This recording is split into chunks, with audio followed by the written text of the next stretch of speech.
Hello and welcome to today's Happy Maths Hour, and it's all about friezes. Now, we're not talking about the freeze that us in the Northern Hemisphere are about to experience during winter. We are talking about some very beautiful symmetrical shapes that have been created over the millennia. And Toni is going to tell us all about it. Well, we can fit shapes together on a wall pattern or a tiling pattern on the floor. But the patterns we're going to be talking about today are strip patterns or frieze patterns. And here's a good example of one. So we have fish swimming from right to left and birds swimming from left to right. And they make a band. And you could imagine this band going on forever and long. It could be around a room or a building or whatever. It's actually an Escher painting. So you have got here the fish. If you focus on the fish, you will see that it's not an ordinary sort of reflection.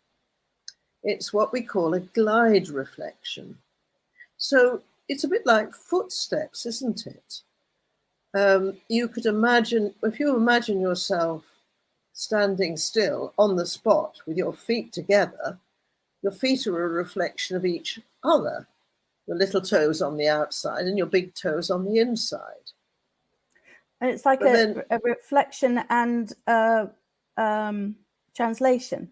And your translation is half the distance between the two repetitions of itself, as you can see, or the other one of the reflection. So it's a translation and also a glide reflection. We'll call it a footstep reflection, if you like, which is half the translation length. So there we go. So we've got our pattern to start with. Now, spot here at the Roman baths in the UK, in Bath, spot the frieze pattern. Okay, now I really like this one because the thing about the frieze pattern is it has to repeat. And what I'm seeing here is I'm seeing an eagle. I'm seeing, looks like perhaps agriculture or water flowing. I've seen architecture, I'm seeing agriculture, maybe the first one's medicine, or the last one's medicine. I'm seeing lots of different things. And so that's not a frieze pattern unless it repeats, right? But what I am seeing here is the advancement of science and technology and engineering that the Romans were clearly displaying at that time. Isn't that interesting?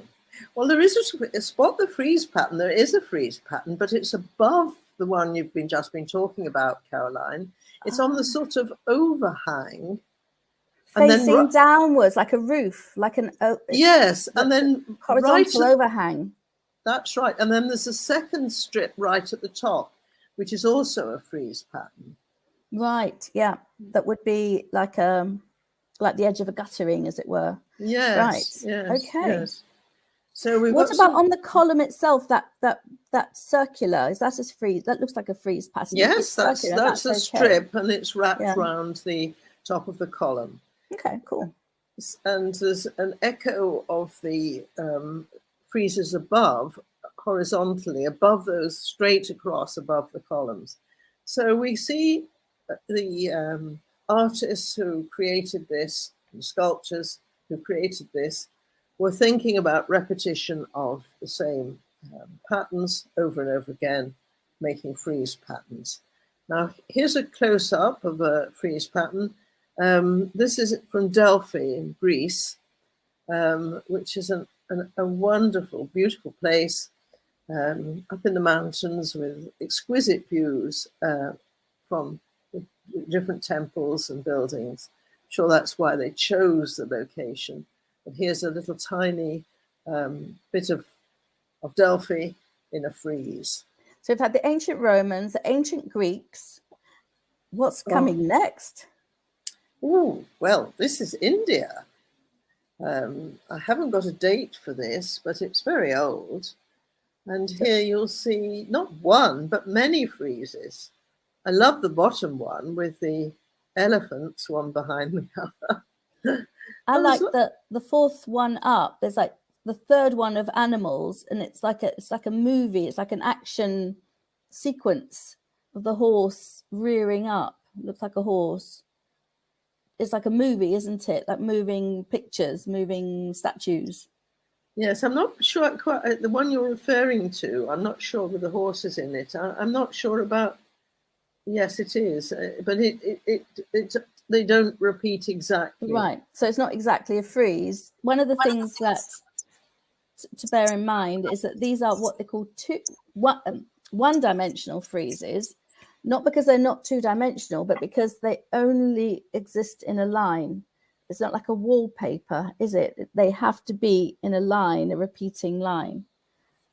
We're going to show you that there are only 7 possible frieze patterns.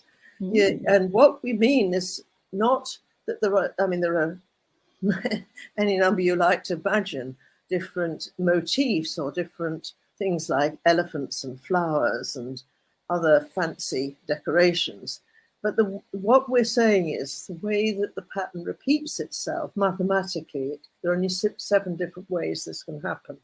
Whereas if you come to wallpaper patterns, which cover the whole of a wall, then there's 17, and we won't go there. We're just going to keep it simple and talk about frieze patterns. And that's what's called the two-dimensional one, is when you cover the whole wall, then you're talking the two-dimensional patterns. Now here is another pattern from Athens in Greece, another Greek one from Greece. And this is, about 2,400 years ago, quite a long time ago. But there you are, the same, there's 3 strip patterns, bigger ones, and a couple of smaller ones between them.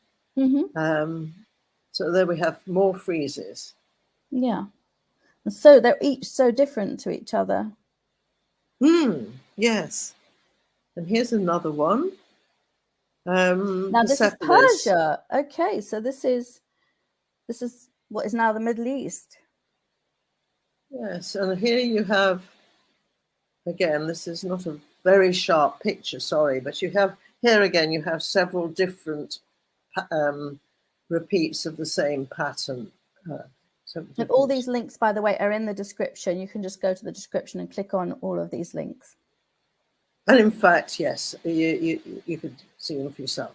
Now, here you see the 2 different sorts of translation. Now, a translation is where you just shift, if you like, you just repeat the pattern regularly with the repeats a certain distance apart. Right, so it's like a stamp, but it's like a rotating stamp or a continually processing stamp. Ah, you're going to show us something like that, aren't you, Carol? Oh, am I? Oh, yes, I am.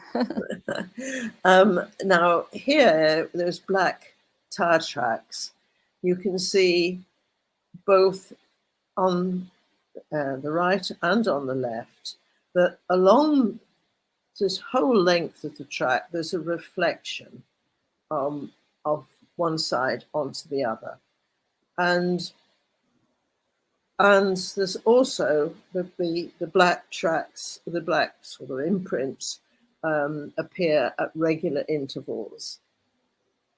Okay, but the footprints are different because, as we described before, the right-hand foot is translated, the left-hand foot is translated by the same distance, by an equal distance, but the reflection is a sort of half that distance reflected, but then as you take your step forward, it's half. So it's what we call a glide reflection. Okay. Now we have got examples of the 7 frieze patterns. Hello, we're going to show you how to make your own frieze patterns. As you see behind Caroline and behind me, there are some frieze patterns. It's simply a long, thin band with a pattern that repeats itself over and over again. Behind me, you can see the HHHHH frieze pattern. And you can see, if you look at it, some reflections in vertical lines. Can you see reflections in vertical lines? Can you see reflections in horizontal lines? And can you see that you could rotate the HHH pattern? Now, a different pattern, it's not just that the little picture that gets repeated is different. It's actually, this one has no reflection in a horizontal line. Nothing, okay? And so Caroline's going to show you how to make these two patterns. So what we're going to do is we're going to create a stencil. I'm using a toilet roll. As you can see, I've got two patterns on here. One is the shape of a tree, which doesn't have horizontal symmetry, but it has vertical symmetry. So if you had a mirror in the middle, it would be the same on either side. And on the other end is an H, which has both horizontal and vertical symmetry. So this is the equivalent of the DB. So you can see it's as though it was a D there and a B there, back to back. So half the tree is facing one way and half is facing the other, and it doesn't reflect top and bottom. It's completely different. So we've got those two of the 7 friezes that we're going to replicate. So I'm starting with a roll, the toilet roll, and what I do is I'm going to cut it, open it out, because it is actually quite hard to do if you don't open it out, and you don't want to be using sharp tools. If you're very clever at doing things like this, then you can find another way of doing it, but this is the way that I'm doing it. I've drawn a light background here just to get it right, so you want to be nice and accurate. Maybe draw it as I have done with pencil beforehand, and now we're going to draw it with nice thick marker, which is going to help us cut out nice and accurately.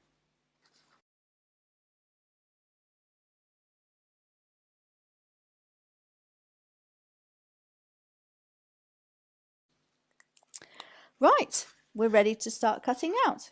Just one cut.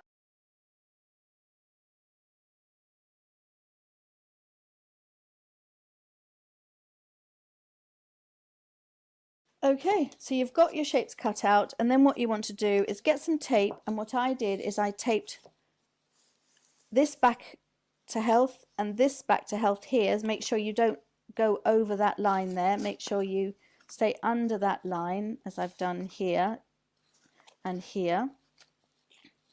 So tape those two front and back, and then tape it round, and I put some tape underneath, inside, and then tape on top.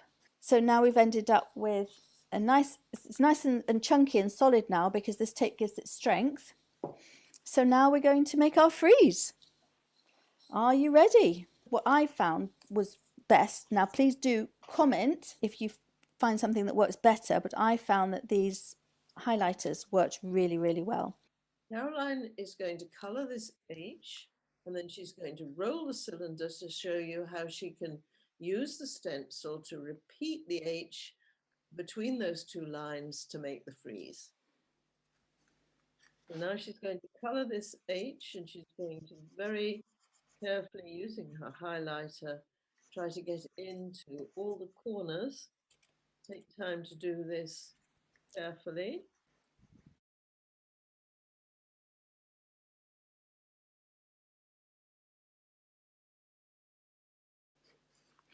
Okay, now I'm going to have to fix that. I'm going to have to get a ruler and colour in the, because it is a bit awkward, so just perfect it with a ruler after you've finished. Now, in any design, it could be printed on fabric, or it could be printing ink. did this rather than using a stencil. The pattern is repeated. I've just shown you how you can use just one copy, and it's that one copy that's repeated again. It can be repeated many times to make the frieze. And then here's, it's a little bit rough, but you can see you can finish that off. There's the trees and the H's on a smaller piece of paper. You can use a nice long roll and repeat the pattern. There's the tree and there's the H. So you see the H pattern is the third one down, okay, and the DB pattern is just above it that Caroline has shown you. So the H pattern she made there, and by rolling the cylinder along, she was able to repeatedly, she could have done it many times, and the DB pattern above it was the one that she did with a tree. That's a lot fancier H pattern than the one I had. Very much so, yes. Now this is a PPPP pattern, and why do we give it that label? So it's because you've got it is literally, it has no mirror symmetry. You could that diagonal line you've got there, you could put it anywhere apart from right through the center, and you don't have the mirror symmetry. It's like you've got a stamp that just keeps going. So, well, of course, that's an interesting thing is talking about the diagonal line, because basically any reflection has got to repeat the strip, within the confines of the strip. Yeah. So the pattern you could think might, well, the rectangle doesn't repeat itself. A square might, if you fold it on the diagonal. Mm-hmm. So there's no reflections and no rotations in that. Simply and the thing a translation. Right, and even if those were squares, the fact that the diagonal line goes under on one end and over on the other, again, even if they were squares, that might have rotational symmetry, but this doesn't, because one goes over and one goes under. Yes. So anyway, this one is the simplest of all frieze patterns, and it only has a translation, and that's all, nothing else, a shift or translation. Now here's another one. This is what we call the EEE pattern. Can you see it has no reflection in the horizontal line at all? Yeah. So if you reflect it, like, so you can see, I can see where the E is. It's like that horizontal line in the middle, that solid line is the middle of the E effectively. And again, it doesn't reflect backwards, that doesn't reflect on the vertical, but on the horizontal, straight through that line in the middle, it's the same top and bottom. Exactly. So it's got the horizontal reflection line, but no rotational symmetry. And of course, it has got, says at the bottom, it's got translations and reflections in a horizontal mirror line. The next one is the one we talked about earlier, the DB, DB, DB, with translations and reflections in a vertical mirror line, but not in the horizontal, like the Christmas tree. What about this one?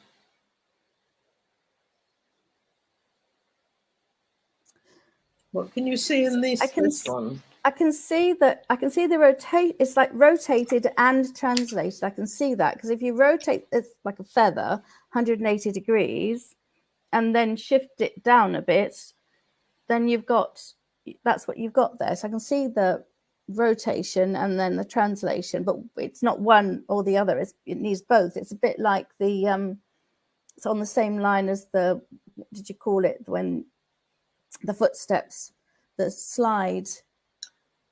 Oh, but these are not. This is not a. There's no glide reflection here. It's not a reflection. No, but no. It is, no, it's not an element. You couldn't call it a glide rotation. Absolutely not, Caroline. Because what you have got is you can pick a point. I don't know whether you can see my cursor here. Yes. Can you see the cursor? Now, if you rotate it through 180 degrees, about where you just saw the cursor, it just seemed to have, oh dear, that's not done the right thing. There's the cursor. If you rotate it about that point, then the one feather will go to, each feather will go to another feather. Take them up. So, yes, I mean, there are no reflections here. There are only rotations. Oh, I thought I could see the reflection as not reflection. There is a translation, which is why I replaced it with the sliding. Yes, there is a translation, but the whole pattern, yes, there is a translation and a rotation. But it's not a glide reflection because there's no reflection. No, I was calling it a glide rotation. But I was just being creative, Toni. Okay. Yes, but yeah. Okay. So we have what the H's again, and here you've got translations in horizontal and vertical lines and rotations. So you've got a lot more symmetry in here than in the other ones that we've seen. And here you've got the glides, like footsteps. So that one is a little bit different with the glide reflection in it. Yeah. Because the commas, if you like to call them that, it's like left foot and right foot. Yes, they're a reflection of each other, but they alternate. But it's tempting to say that there are reflections in vertical lines, but the fact that the tails of the commas cross over each other shows that they actually don't reflect in a vertical line. Oh, that's right, because yes, I see that now. Whereas if they were solid, they would. But yes, I can see that temptation, and that's a distinction that I hadn't noticed, Toni. Okay, yeah. If you reflect that one side in the mirror, it wouldn't be the same. But the PB has no ambiguity about it. Yeah, you can see that there's no vertical mirror lines. But there are the footstep reflections there. Yeah. Glide reflections. And this is the one that has everything in it, everything and everything. It has reflections in vertical mirror lines. It's got the glide footsteps reflections, and it's got rotations. So it's it's another one. I think if you look at the 6 together, that's showing you them one by one. With the letters, you can identify the pattern of the letter we're showing you. You'll see from the letters, you'll see if it's more difficult, it is more difficult to look at patterns and see it, but from the letters you can see that they're all different in terms of the different mathematical qualities that the transformations there. Okay. Now these, this way of labeling these PPP, DB, DB, HE, and the rest, that's just our way of doing it. It isn't the standard method that, for example, crystallographers use. It's just a simple way. We didn't want to get into anything complicated. Now we're going to Spain. This is a country you know well, isn't it, Caroline? Yes, it is. And the Alhambra is one of the many jewels in the crown that is Spain. The Alhambra, of course, is not a Spanish creation. It's a Moorish. It was built by the Moors. It was built by, yes, it goes back to the 1300s. It's And they invaded, just like the Romans invaded the UK. The Moors didn't reach us, but they certainly they enriched the culture in Spain, and they brought their mathematics and they brought their architecture and their design and created the most incredible palace. If you haven't been to the Alhambra, go. I've got no more to say about it. Just do it. But also they brought their religion, and they, as part of their religion, they don't allow any human form to be represented. So they have concentrated, Islamic patterns concentrate very much on designs, and in their mosques, you will see these, and their buildings, they'll see these wonderful designs. But unlike a cathedral or a church, a Christian church, you won't see any representations of human beings. You won't see any statues. They were also well ahead in the 1300s, I mean, centuries ahead of the mathematical knowledge and culture in Europe. They brought this with them, and they didn't.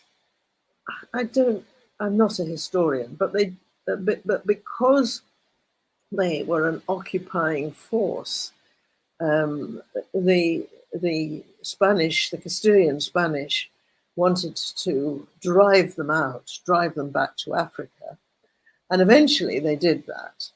And then the Castilian Spanish, who were of course Roman Catholic, transformed. They didn't pull down these mosques; they just simply adopted them and turned them into cathedrals. So you can visit some wonderful mosques, as they were, cathedrals as they are now, in places like Sevilla and Cordoba. And there you will see a lot of the same decoration as you see in Granada.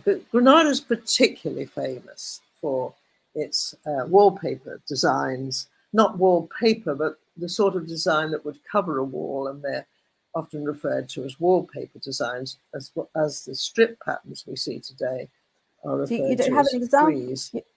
You have an example of that, don't you? Well, we've got, yes, we have to coming up. These are from the Alhambra Palace, and here is a little piece with quite a few of these friezes on it. But they sort of curve a bit, don't they? So they're probably going over an arch.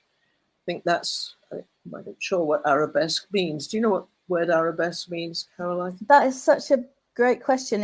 In ballet, it means it's a movement in ballet. Yes, that's true. Yeah, so I haven't actually ever invested. I'm going to Google it while you continue, Toni, and I'll let you know in just a moment. I'll be the producer of the show. What is interesting about this was that when the Moors were finally driven out of Spain, a lot of Moorish scholars, a whole big group of Moorish scholars, were invited to the Vatican in Rome because the Pope recognized that their knowledge of mathematics and general learning was well in advance of what was being developed in Western Europe, Northern Europe. And they stayed at the Vatican, and there is a scientific institute at the Vatican to this day, and they were respected by the Pope of the time and the clerics who wanted to have this knowledge handed on to them so they could transmit it and develop it and transmit it. But even to when I was at school, the science was teaching of science was fairly new, and it did happen when I was at school, but there was still a lot of emphasis on the classics. The educated person was supposed to know Latin and Greek, and there was much more emphasis on that than there was on the sciences in our culture. We've got an answer to Arabesque. Louise Pepper, who's been watching and has commented on a few things. She actually went to the Alhambra last year, by the way. Arabesque is Islamic art with intersecting lines. Thank you, Louise.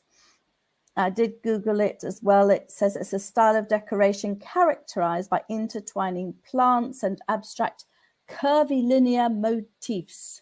So it's the intertwining that's yes, and my guess that it was curving over an arch was right, but it was purely a guess. And how interesting that it's also, as you pointed out, Caroline, a term for one of the ballets. It has to be, from I understand, the intertwining is important. If you see don't think it's the bits. I don't think it's so much the shell shapes as the top where you have the knots, like the Celtic type knots going on. That I think that's a characteristic we're looking at. Now here we've got a tessellation or wallpaper pattern, which you see the design again from Alhambra covers the whole wall. There's a strip pattern or a frieze pattern, a dark coloured one just above it between two green lines of tiles, and above that there's another strip pattern. But here we have a wallpaper pattern, and here you can see repetitions, but because you are moving in all the directions across the plane, there are more variations, and there are 17 of these patterns together. I just put this in because I thought it was absolutely beautiful. This is an example of artwork, a vase here from Alhambra again, with around the middle, around the widest part, there's a strip pattern or frieze, and well, it's beautiful. There's one on the base of the neck as well, isn't there? Oh yes, yes. It's beautiful. Now here is a travel story from a 19th century traveller who visited Alhambra. A picture there from his book, and there, I don't know whether it was a self-portrait or he just drew just a tourist in his top hat and long coat from the period 1850 period. And there you see 19th century tourists. It was done in a different style to today's tourists. But there you see lots of patterns. There you see the frieze patterns, you see the wallpaper patterns, you see the many patterns in one arch and one space in Alhambra. Again, interesting. Now here's a complete change of scene. We're now moving across the globe to Australia.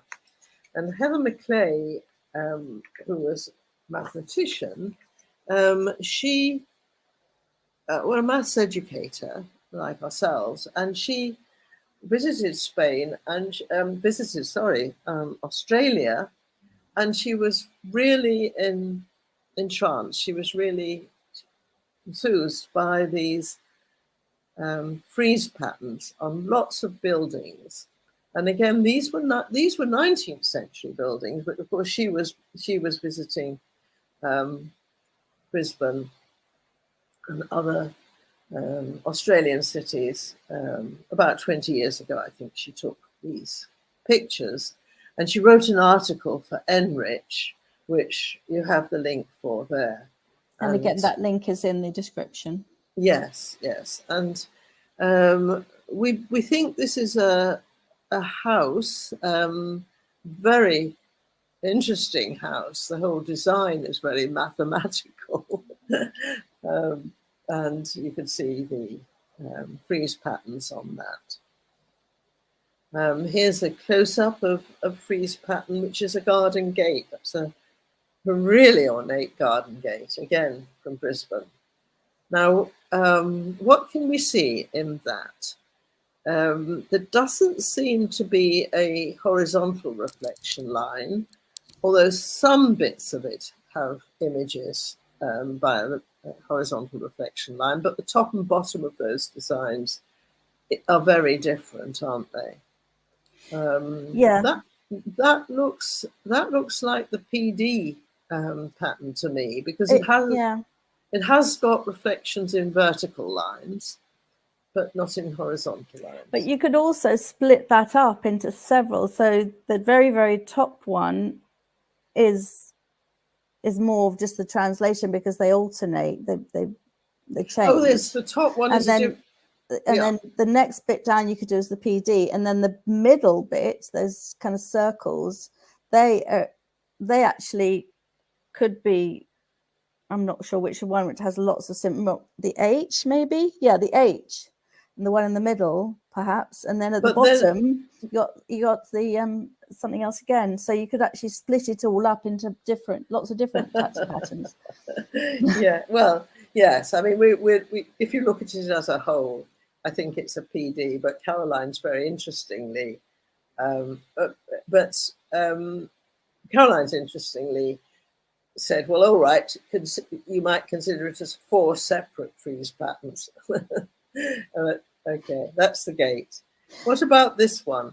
This one is a house, again, very ornate, but here it isn't. I couldn't make out whether that earlier one was a hexagon or an octagon. I felt it must it looked octagonal to me, because you could see the three edges, and then if you finished it off, you'd have a 4th edge. It looked octagonal to me. I think it was, but this one is more the regular rectangle, but again, it's got this balcony, the fence on the balcony, and the canopy there are all frieze patterns. You can't really see the detail in this photograph. Yeah, and the idea with this is that you encourage that you yourself watch out for frieze patterns. I have started, since Tony's introduced this concept to me, I have started noticing frieze patterns in the most unexpected places. And the idea is to encourage your young learners to watch out for frieze patterns and identify what kind of frieze patterns they are.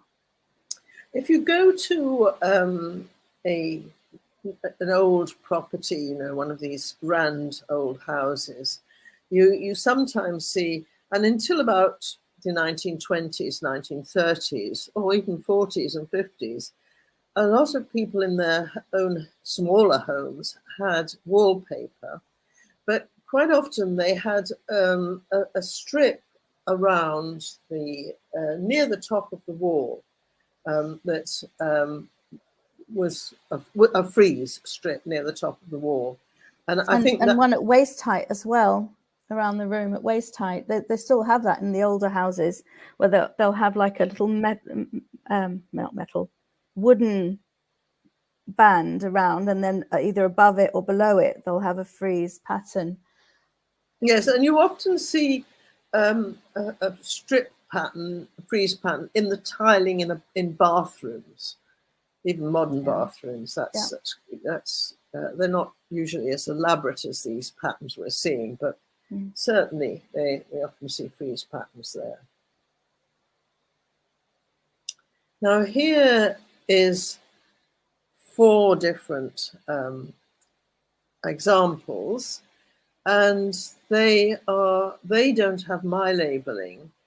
They have the classic, correct, if you like, labeling for these frieze and wallpaper patterns. As I say, it's a little bit more complicated, so I decided not to go there. And these are in 4 different cities as well. One's in Paris. It's one in, I'm not sure if it's the Bangor house in Sydney or the Sydney house in Bangor, but one or the other. And Brisbane and Melbourne, all different cities and all different friezes. I really like that, the last one on the bottom right. Yes, yes. I think if you look at the house on the top right, the name of the house is Bangor. Right, and it's in Sydney. And it's in Sydney. And I think that Heather was impressed because she actually taught at Bangor University and lived in Bangor. So she must have been some Welsh people from Bangor, I suppose, originally, who'd number 190. Could have been Northern Ireland. There's a Bangor in Northern Ireland as well. Oh my goodness. Well, it could well have been Northern Ireland. Of course it could. That's interesting. Yeah. So here you have 4 more examples. And 3 more here. Again, these are mostly built in the 19th century in different cities around the world. We've got a couple here, not from Heather's travels in Australia, but 2 in Paris and 1 in New Orleans. There's a lot of frieze work in New Orleans, a lot of it. It's beautiful. Have you been to New Orleans? No, it's a destination I want to go to, but I've admired the pictures a lot. And there's that same kind of the terrace of the porch around that house early on. That's very well more flat along the front of buildings along the street. You know, the apartments and things. You've got the terraces going up and the verandas, and they have that same kind of ornate metalwork. So beautiful. Well, that's all we've got on friezes today. So I think it's time to say goodbye. Thank you so much, Toni. Thank you. Thank you, everybody, for joining us. See you soon. For greater understanding and enjoyment of mathematics, the Maths Toys YouTube channel is brought to you by Ainslie and the Aiming High website. In the description, you will find a link to our home learning guide for ages 4 to 18 and a teacher resource pack. If you find this video useful, there is a GoFundMe link in the description to donate to and support AIMSEC. The money goes to bursaries for professional development for teachers in disadvantaged communities around the world. Subscribe, comment and ding the notification bell to make sure you don't miss our latest activities.